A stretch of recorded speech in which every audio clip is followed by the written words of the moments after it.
Hi viewers, welcome to my channel. ఇంకా మన ఛానల్ని ఎవరైతే సబ్స్క్రైబ్ చేసుకోలేదో ప్లీజ్ డూ సబ్స్క్రైబ్. ఎండాకాలంలో పిల్లలు వేడిని తట్టుకోవాలంటే ఈ రెసిపీని వారానికి 2 నుంచి 3 సార్లు చేసి పెట్టాలి. చిన్నపిల్లల నుంచి ఏ వయసు వారైనా ఈ రెసిపీని చేసుకొని తినచ్చు. ఫస్ట్ టైం మన ఛానల్లో ఈ వీడియోని చూస్తున్నట్టయితే ప్లీజ్ సబ్స్క్రైబ్ చేసుకోండి. వేసవి కాలంలో పిల్లలకి ఇన్స్టాంట్ ఎనర్జీని ఇచ్చే హెల్దీ బేబీ ఫుడ్ని ఈ వీడియోలో ఎలా చేయాలో చూసేద్దాం. ఈ రెసిపీకి ముందుగా గుప్పెడు సగ్గుబియ్యాన్ని తీసుకొని బాగా వాష్ చేసుకోవాలి. 4 గంటలు నానబెట్టుకున్నాక సగ్గుబియ్యం ఇలా మెత్తగా అవుతుంది. ఇప్పుడు స్టవ్ ఆన్ చేసుకొని ఒక బౌల్లో నానబెట్టుకున్న సగ్గుబియ్యాన్ని వేసుకొని బాగా మరిగించుకోవాలి. 5 నిమిషాల తర్వాత ఒక బెల్లం ముక్కని తీసుకొని చిన్న ముక్కలుగా కోసుకోవాలి.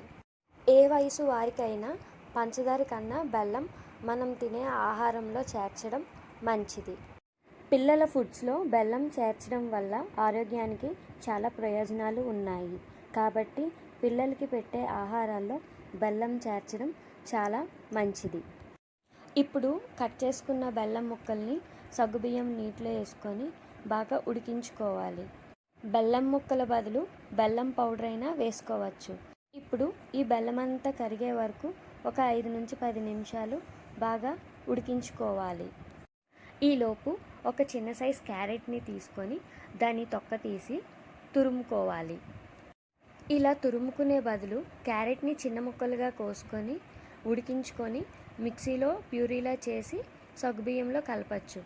లేదు అనుకుంటే ఇలా సన్నంగా తురుముకోవాలి. సంవత్సరం దాటిన పిల్లలకైతే ఈ వీడియోలో చూపిస్తున్నట్టు సన్నంగా తురుముకుంటే సరిపోతుంది.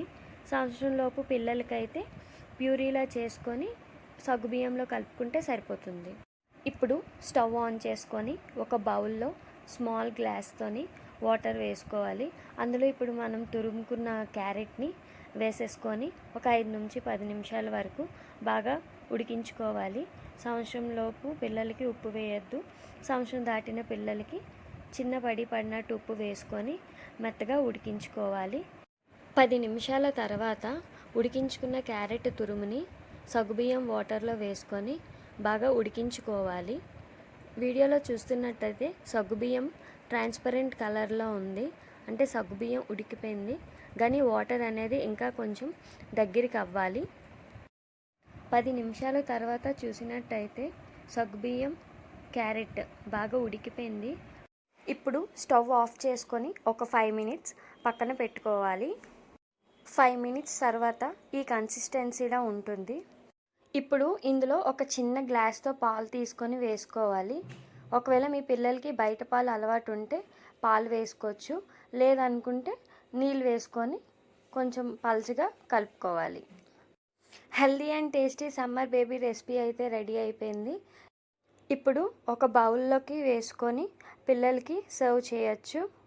ఈ రెసిపీ 100% మీ పిల్లలకి నచ్చుతుంది. పిల్లలకి ఎండాకాలంలో పెట్టే మరిన్ని వీడియోస్ కోసం మన ఛానల్ని సబ్స్క్రైబ్ చేసుకోండి. అలానే మీ పిల్లల కోసం ఏమైనా రెసిపీస్ కావాలంటే కామెంట్ బాక్స్లో ప్లీజ్ సజెస్ట్ చేయండి. Thank you for watching. Please do like, share and subscribe.